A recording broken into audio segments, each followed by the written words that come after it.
You are about to listen to the Dr. Dahlia Show. Sassy, stimulating medical talk radio. Any medical advice Dr. Dahlia Wax gives on her show should not be substituted for an actual visit to your medical provider. And now, here's Dr. Dahlia.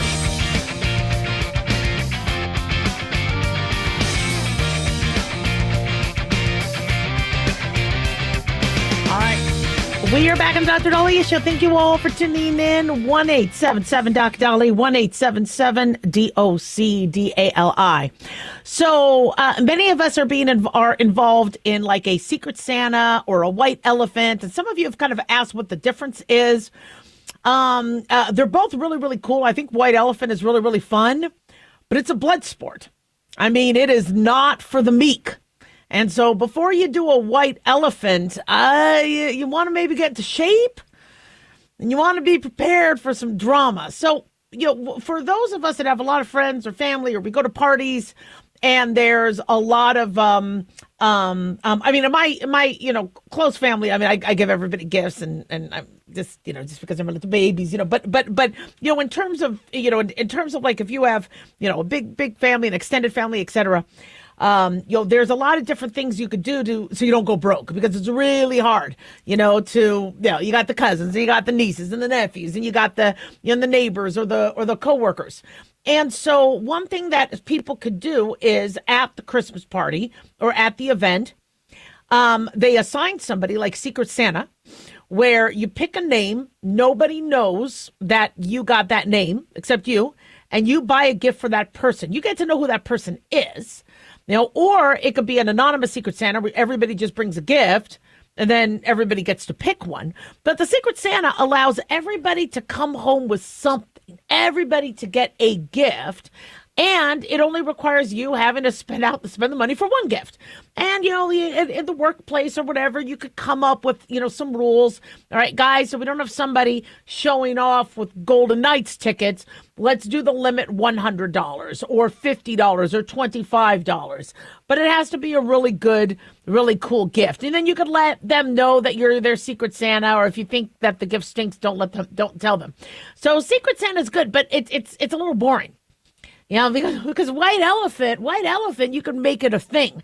And so when you do the white elephant game is where everybody brings a gift, and then numbers get given to all the party goers or everybody there. And then you go up and you get to pick. So number one gets to go up and pick a gift. So they get to pick that gift. Now, they get excited about the gift. They open it up in front of everybody. Everybody gets to see that gift. So right at the point where you're getting excited about it, the trick to white elephant is the person who is number two can steal your gift or just go and open up another one. Now, if they open up another one and then everybody sees it, now person number three could steal one's gift, two's gifts, and now you would think, okay, well, whoever is number 40, that person has the luckiest. Not entirely, because white elephant could have rules where you could only steal something twice. So if you're thinking, okay, great, I want number one's gift. I don't care how many times it gets stolen by people, because I'm going to then go and grab it. No, after 2 times, whoever steals it the second time gets to keep it. So there's a lot of rules. There's a lot of strategy involved. But where it kind of turns into a blood sport is I hear from people that they kind of get ticked because they got really excited. They got their hopes up for a gift, and they started to fantasize about using it. They were all excited, not to mention they put some strategy to get that gift, only for it to be taken away. And then for those of you that bring a gift to a white elephant that sucks, that nobody wants, you're embarrassed as hell. Now, nobody technically knows that's you, unless, of course, you were saying, yeah, dude, I brought this. Well, and the funny thing is you don't really know what. So I remember one party brought a bucket of Budweiser. That was the biggest hit. You would think it would be like, well, we don't want beer, we don't want whatever.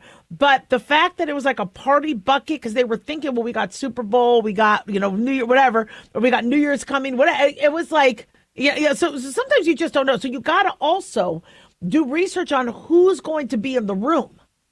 Who's going to be there?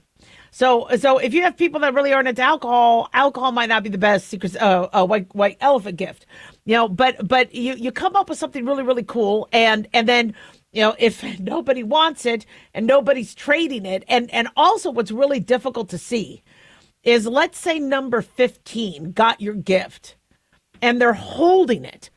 Like, okay, somebody steal it because they don't like your gift. And they're like, somebody steal it. And it's like somebody's coming up to the table and they're like kind of bringing up their gift, like, and then nobody wants it. And then you see them disappointed like 40 times that nobody took the gift. You're watching this and you're like, dang, this is miserable. So what's interesting about White Elephant is, even though I think it's cool and fun and I prefer that over Secret Santa, for some people, it sucks. I mean, the experience sucks. They're embarrassed. They're let down. They get ticked off at the coworker or the family member that stole their gift. Now there's animosity. And so what's fascinating is Christmas is the time where everybody loves and cheers and is happy. And, and some people, I mean, they come out of a white elephant going, this blue.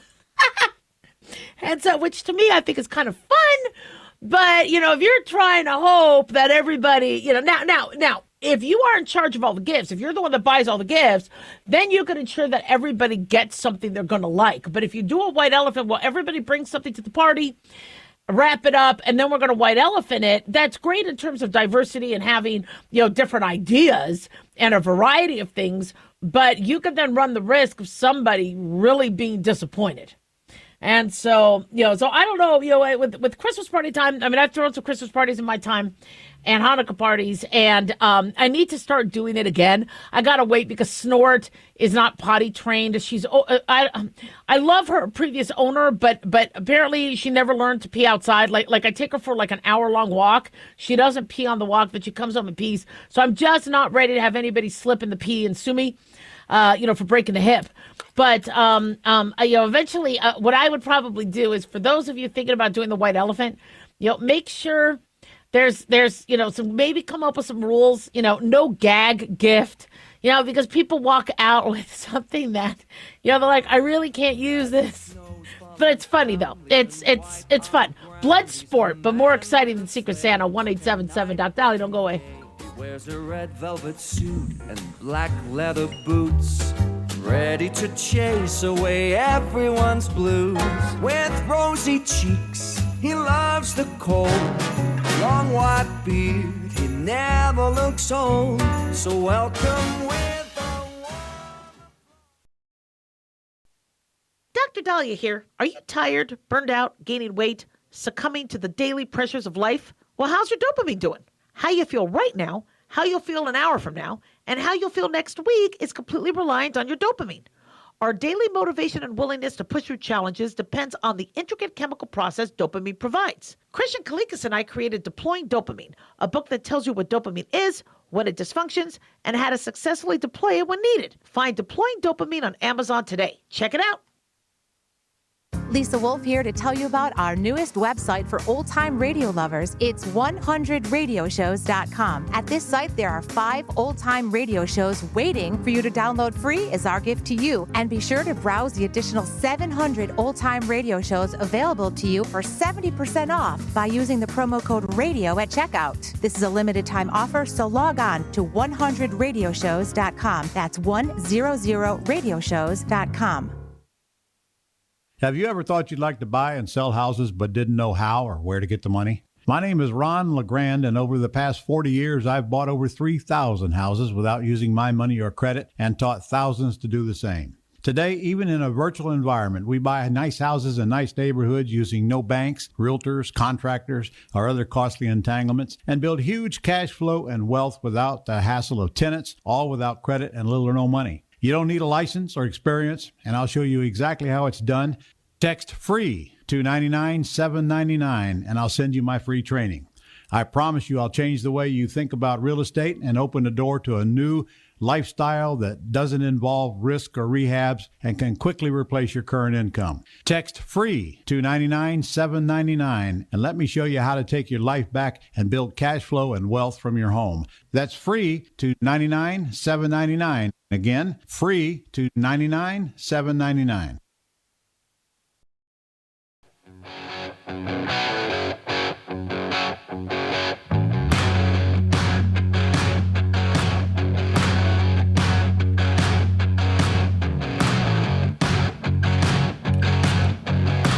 All right. We are back on the Dr. Dahlia Show. Thank you all for tuning in. 1-877 Dr. Dahlia, 1-877 DOCDALI. Big thanks to Talk Media Network for making the show happen. Big thanks to Daniel, our producer. And big thanks to y'all for tuning in. We really do appreciate it. Don't forget to follow us on Twitter or X at Dr. Dahlia, Facebook, The Dr. Dahlia Show, and on YouTube, click like and subscribe. So if the midterms weren't about to happen, and in political timelines, it's here in a heartbeat as we go into 2026, I think we would get more done in Congress. But because the midterms are coming, the Republicans want to, show that they're trying to fix issues like Obamacare and all that. The Democrats want to show that the Republicans aren't working with them and that the Republicans are holding up Obamacare subsidies. And so with the midterms coming now, rather than politicians thinking, okay, well, what is going to be the best thing for my constituents who put me here? It's what is going to be the least harmful for the midterms. This is why I hate politics. Politics sucks so bad. I mean, it's all about, well, what is the media going to say? And so when Republicans say, look, we will temporarily extend Obamacare subsidies, but we're going to fix Obamacare, you would think that'd be like, okay, that's a huge positive. But if the Democrats are saying they won't sign the bill, they won't extend the subsidies because their bill is 3 years of subsidies, the media is going to probably jump on what the Democrats say. And then the Republicans are going to have this big PR problem saying they didn't enhance the Obamacare subsidies. Now, the centrist, more middle-of-the-road, moderate Republicans are like, look, let's get something passed. I would suggest, to Congress, pass a temporary extension of the subsidies. Just because we got this looming shutdown in January, and they're going to keep bringing this up. And I understand Obamacare was Obama and the Democrats' mess. I get that. The problem is here we are, 7 years later, and the average voter doesn't remember what happened with Kathleen Sebelius and Obama and Nancy Pelosi and how everybody said, you guys are going to screw us over. It's going to screw up the system. It won't be sustainable. The average voter isn't remembering that. They're just going, look, my health care sucks. And Republicans have been in office now for a second time since Obama, and they still haven't fixed Obamacare. That's going to hurt them. Now, you can't fix Obamacare in under 36 hours, especially when they want to go home for Christmas. So I suggest just temporarily expand the subsidies. The subsidies were a really bad idea because insurance companies are getting more rich. I love the idea of the money going to the American citizen or the American for for their health care, and let them negotiate and get the buying power down. Because if an insurance company or radiology place or hospital wants your HSA dollars, because they're not just getting the gravy train from the government, they're going to have to lower the price. They're going to have to start working with you. So I like the idea of us getting the money and not the insurance company getting the money. I think that's brilliant. The problem is I don't think they're going to be able to get this covered and fixed in such a short period of time. Representative Mike Lawler, Republican from New York, told reporters on Tuesday, according to Fox News, that it is idiotic and political malpractice to not hold an up or down vote on the subsidies, which are set to expire at the end of the year. He's also upset with House Minority Leader Hakeem Jeffries, who he's accusing of rejecting moderate Republicans' compromise solutions in order to keep the issue alive as, political meat, for the coming midterms. He says you have two leaders who are not serious about solving this. That's what Lower said in reference to Jeffries and Speaker Mike Johnson. He says, I am blank for the people. This is absolute BS. So House Republicans introduced a health care bill aimed at lowering prices via cost-sharing reductions, drug cost transparency measures, association healthcare plans, which allow small employers and self-employed Americans to work in small groups to purchase coverage, which also could allow us to get healthcare through like Costco, things like that. So to have employer health insurance and then the employer fires you, not only are you screwed because you lost your job and now you lost your health insurance, but what if you could get your health insurance independently? Because you have a Costco membership or a Sam's Club membership or something. This could be really, really cool. The GOP lawmakers are like, look, rather than giving, trillions of dollars to the insurance companies, let's give it to Americans. I like that idea. The problem is there's just not enough time to act, and you don't have enough votes. And because health insurance premiums skyrocketed, because insurance companies learned that they were going to get the money from the government, plus they have to pay for people's Ozempic and all the other things, millions of Americans could be screwed come January 1st. So House GOP leaders told reporters last week that they expected some sort of amendment vote on the expiring subsidies. But we heard recently that those talks fell apart due to disagreements over how to cover the cost of the extension. So Democrats put us into this mess, but Republicans run Congress. So Trump is saying, get rid of the filibuster. Well, here's the issue with that. You get rid of the filibuster, we are looking at then within a year, if the Democrats take over the House, then the Democrats not having a filibuster, and then they could make D.C. a state. They could make we understand the Republicans have control. They want to keep, but they also don't want to be put in a position because they're thinking they're going to lose the midterms, where then Democrats could, without the filibuster, with the filibuster forces there to be 60 votes in the Senate, where there's more of a, there has to be more of a bipartisanship, which I agree with. They know that once they lose that, majority rules, and that majority can make changes that never allow there to be another majority again. So I like checks and balances. It's just what's frustrating is it's holding things up. And you saw what happened with the shutdown. It took I think 6 Democrats that had common sense to come across the aisle. So the Republicans might have to do that and say, look, we're going to extend the subsidies for a year. You got that. You got the extended subsidies. Just sign it. And if the Democrats say, no, we want 3 years, then, is the media going to cover that or no? So this is a problem because these legislators are here for us. Okay, we want them to represent us. We want Obamacare fixed. Unfortunately, we haven't had time with everything that had to get done with Trump just now getting into office. I believe the Republicans could come up with a better system. I'm already liking a lot. Even Senator Rand Paul's idea sounds pretty good. We got to get health insurance away from the employer and the money not going to the insurance companies. We need the money going to the Americans, giving them more choices. And then with their buying power, they could drive down prices. There's a lot of logic in that. And this could be pretty damn cool. It's just there's not enough time to enact this by Friday. So extend the subsidies for a year and go from there. But, it's a shame because these midterms, this is going to be ugly. This next year is going to be so ugly. And I hate this because there's going to be lies and yellow journalism and back and forth. And people are confused. The messaging is horrible.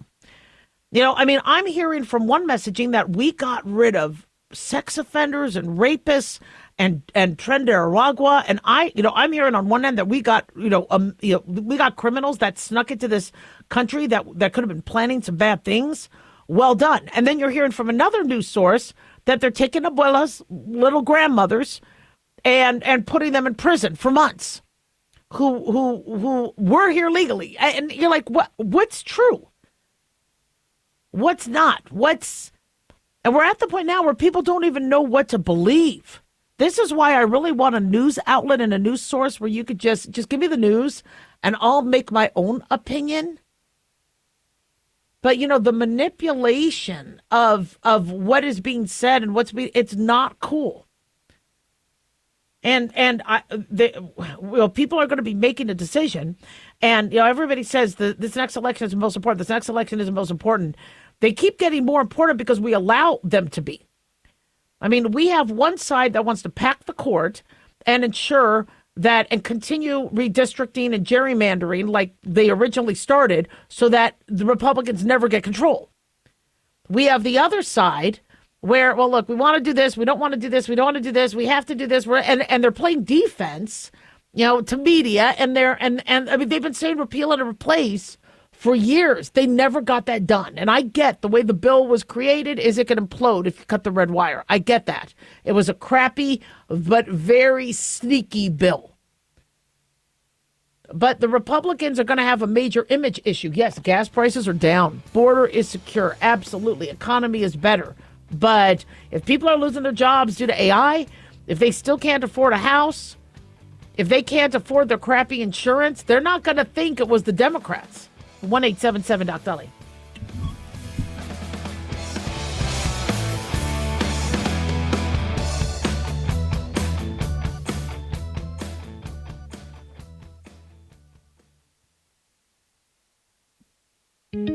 Looking for a gift that can actually help secure someone's future? It's Mark Falter's new book, Common Sense Income Strategies. It makes the perfect gift for that special someone in your life. Mark has helped thousands of hardworking Americans secure their financial future by using time-tested strategies that continue to create wealth, whether the market is up or down. Strategies that will make perfect sense once you take the time to read this powerful book. Common Sense Income Strategies brings to you what Mark has been teaching in person and talking about on the radio for decades. You've worked too long and too hard not to see the fruits of your labor. To learn how to receive your free copy, call 866-764-2635. That's 866-764-2635. Secure your future with Common Sense Income Strategies by Mark Falter. Again, to learn how to receive your free copy, call 866-764-2635. That's 866-764-2635.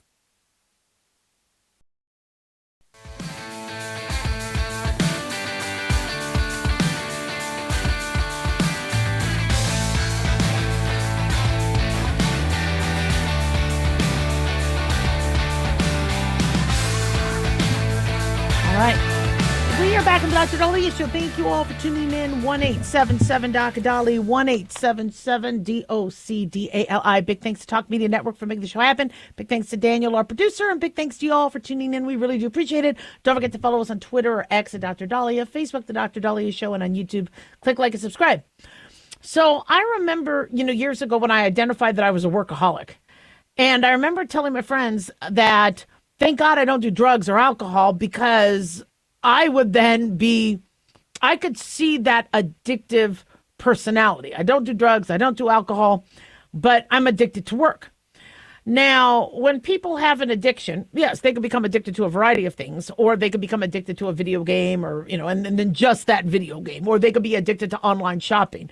And most of us have that potential to become addicted to something. We could be addicted to a person where we love them so much, we just want to be around them all the time.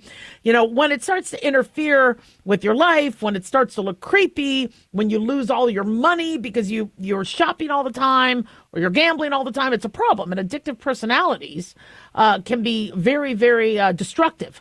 But many of us, if we know how to channel, and maybe we're using the wrong term, addiction, but we've likened ourselves, like for me, I really am, I just love working. I just always feel like I have to work. I feel guilty when I'm not working on something, probably because there's just so much to do. Maybe that was because when you go to medical school and you run an office and you have patients and people out there are sick, you just always feel, guilty for not working and not helping. So it's interesting because I remember saying something like that, going, thank God I don't, drink alcohol or do drugs, to a degree that I would, or not to a degree, I don't do drugs, but because, man, if I'm addicted to work, I could be addicted to that. And so, interestingly, there was a Vanity Fair article where they interviewed the chief of staff, Susie Wiles. And in this article, they say that she said that Trump has an alcoholic's personality. And so apparently, I haven't read this article, but apparently there was a lot of things that were said or Vanity Fair inferred that was not very complimentary to the administration. Meanwhile, Trump and everybody in the administration is supporting her, going, okay, this was a hit piece.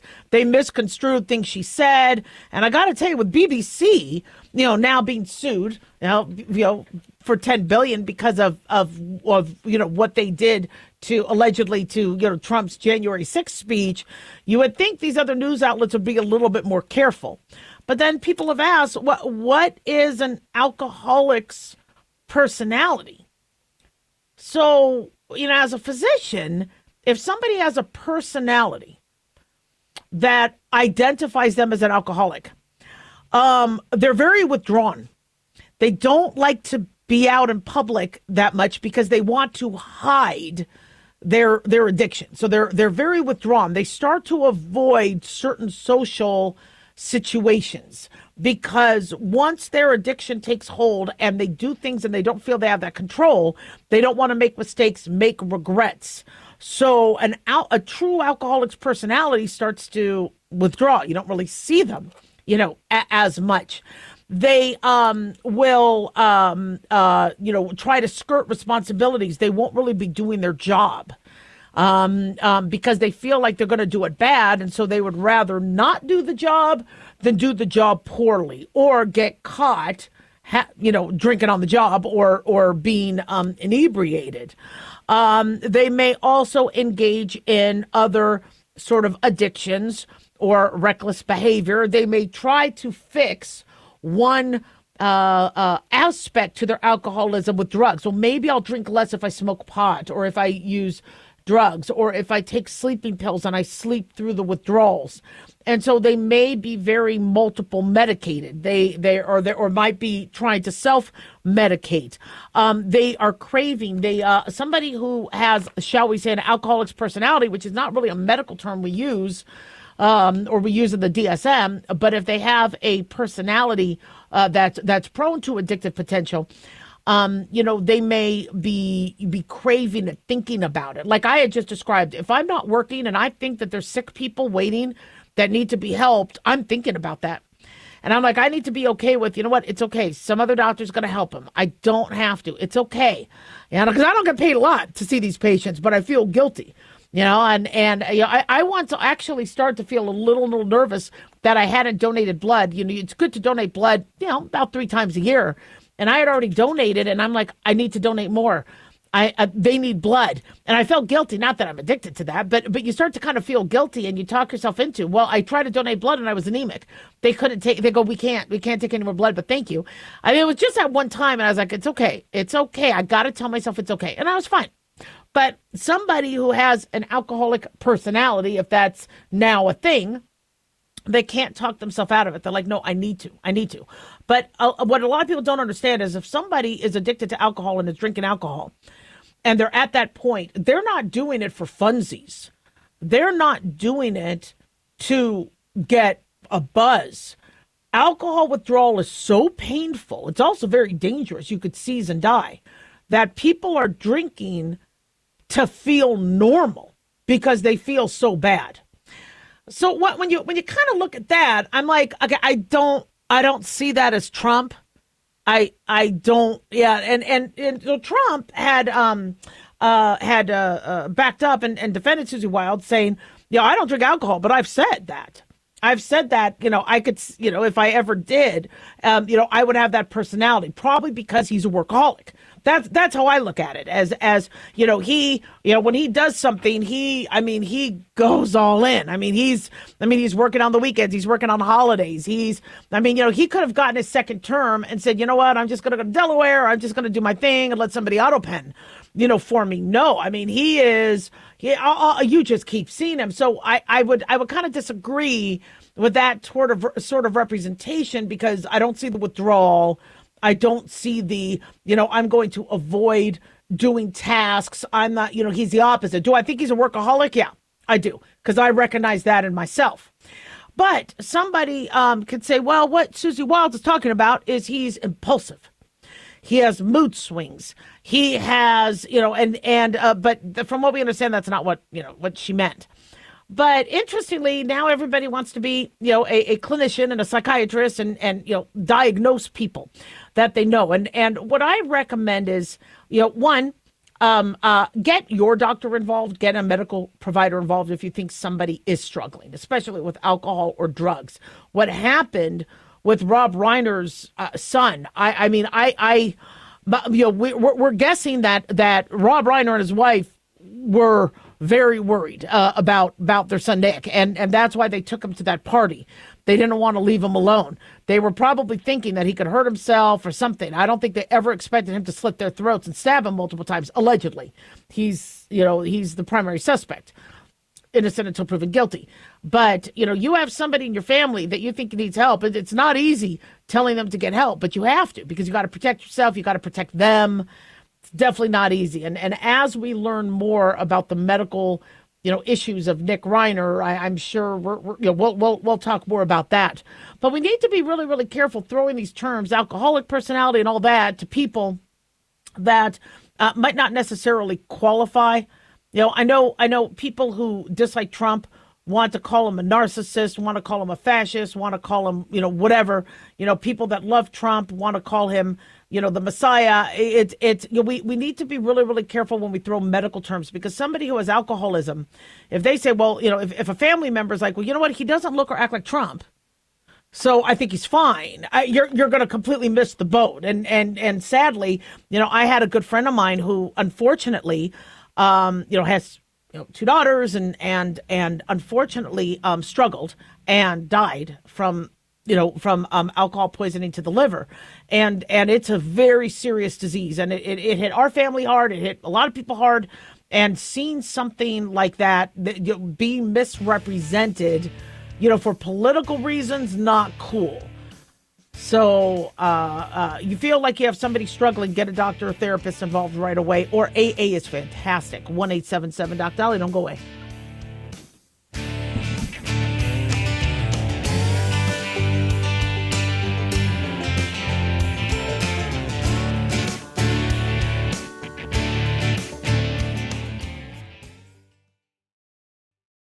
Hi guys, Dr. Dahlia here. Addictions can sneak up on us and come in many forms. Whether it's drugs, alcohol, sex, video games, porn, or something less obvious such as food, internet, or shopping, addiction can seem innocent at first and then evolve into an insurmountable evil. In our book, Addiction Basics, Caitlin Kalikas and I dive into the common addictions and provide tips for identifying and preventing these before they sneak in and take over our lives. Addiction Basics can be found on Amazon or my website, drdahlia.com. Check it out. Carl Amari here to tell you about our newest website for old-time radio lovers. It's 100radioshows.com. At this site, there are 5 old-time radio shows waiting for you to download free as our gift to you, and be sure to browse the additional 700 old-time radio shows available to you for 70% off by using the promo code RADIO at checkout. This is a limited-time offer, so log on to 100radioshows.com. That's 100radioshows.com. Hey, America. How tired are you of mainstream corporate media's biased narratives and manipulated news? Their dishonesty and attempts to influence this generation have been exposed, put on display for anyone who's even half paying attention. But the New American Magazine has been an honest source of news and commentary for over 50 years. This is your opportunity to receive this stalwart of principled journalism at a deep discount. Picture a beautifully published magazine arriving at your doorstep twice a month, packed with insightful stories written with integrity. It's also available digitally on the New American's mobile app. Get up to speed with intelligent coverage from a freedom perspective. Right now, for a limited time, the New American is available to radio listeners at a 25% discount on a new subscription. Visit thenewamerican.com/radio25 and receive 25% off. Subscribe today at thenewamerican.com/radio25.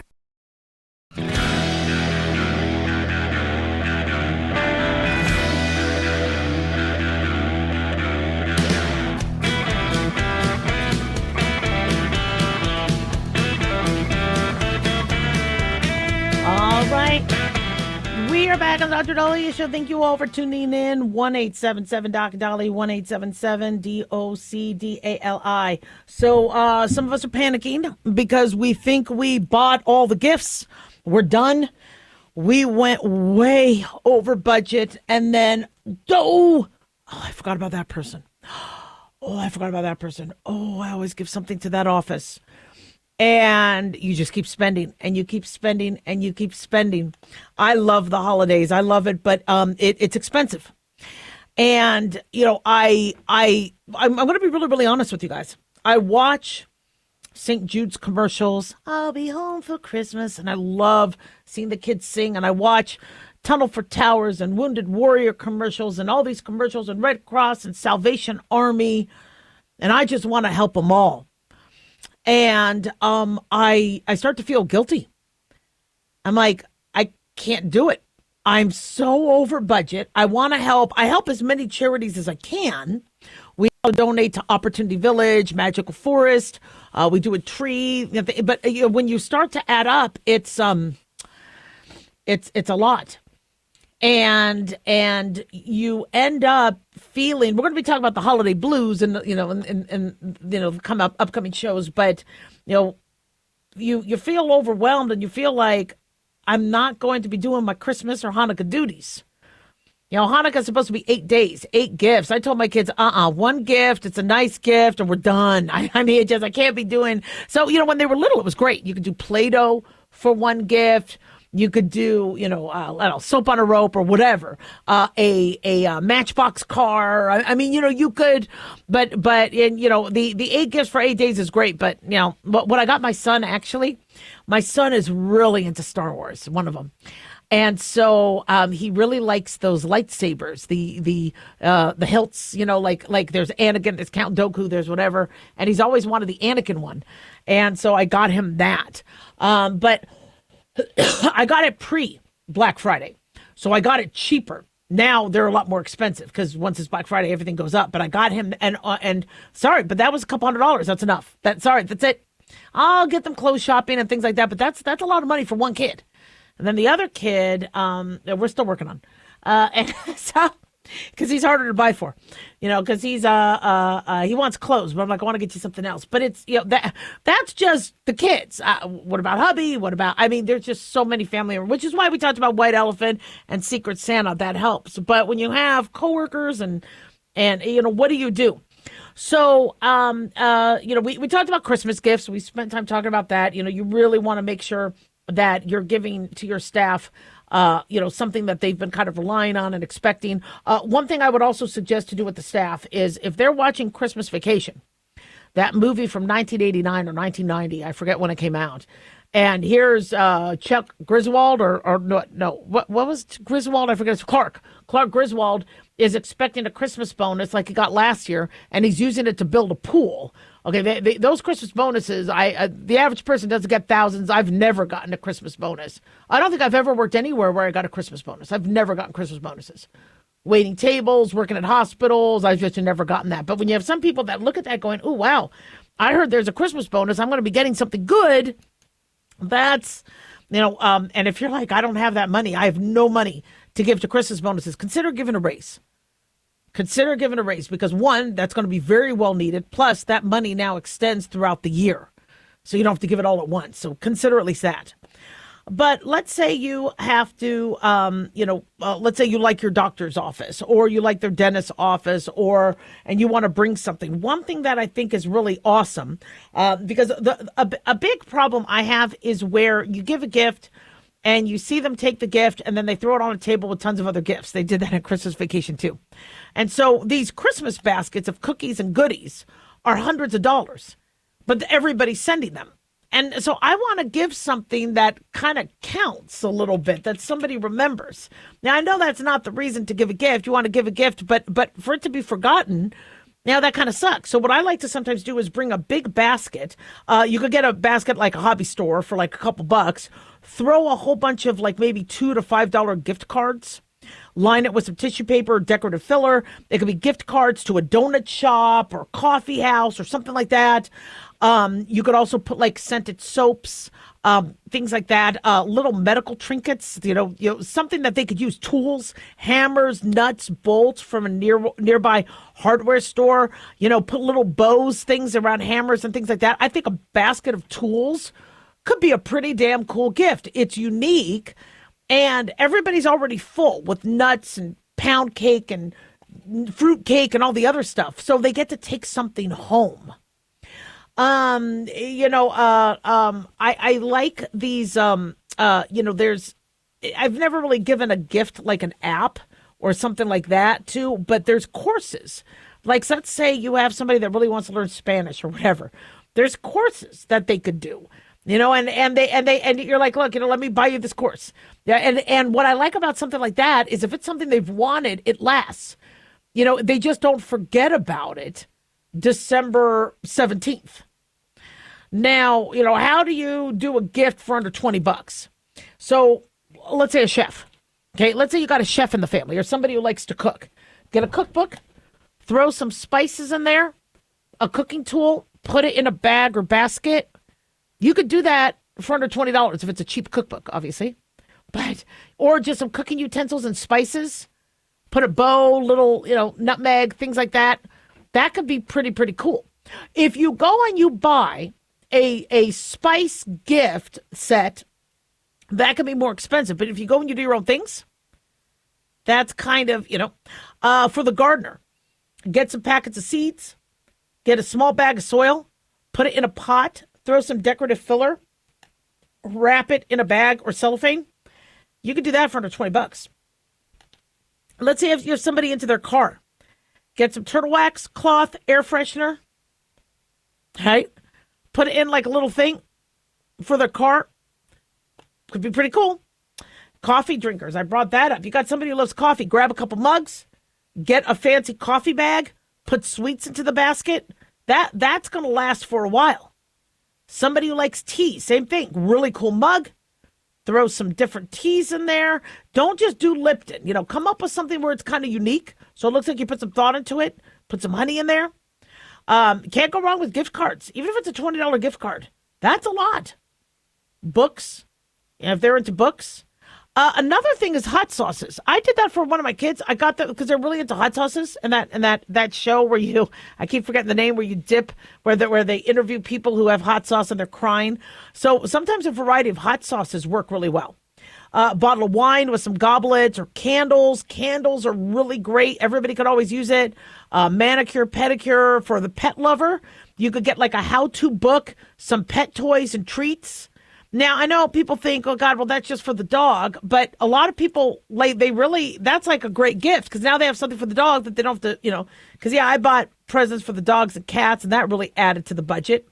Another thing I think is really, really good is a cuddly blanket, or like a travel blanket.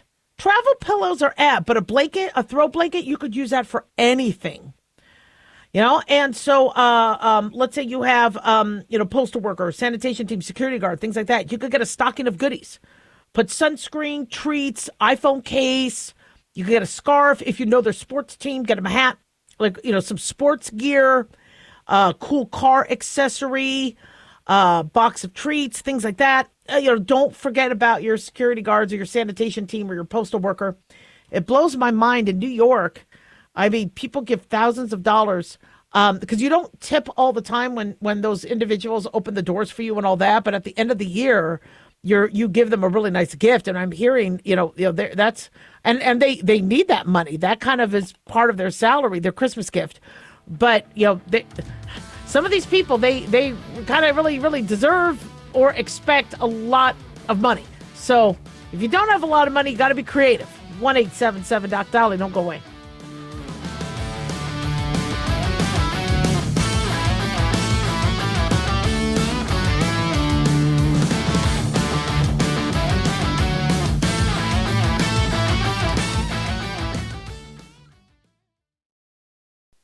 Looking for an easy read that can actually help secure someone's future? Pick up a copy of Mark Falter's book, Common Sense Income Strategies. For the past 30-plus years, Mark has helped thousands of hardworking Americans secure their financial future by using strategies that continue to create wealth, whether the market is up or down. Strategies that will make perfect sense once you take the time to read this powerful book. Common Sense Income Strategies brings to you what Mark has been teaching in person and talking about on the radio for decades. It's not rocket science, it's a pretty easy read. You've worked too long and too hard not to see the fruits of your labor. Common Sense Income Strategies is available now on Amazon or by calling 866-764-2635. That's 866-764-2635. Common Sense Income Strategies by financial fitness show host Mark Falter. Secure your financial future today.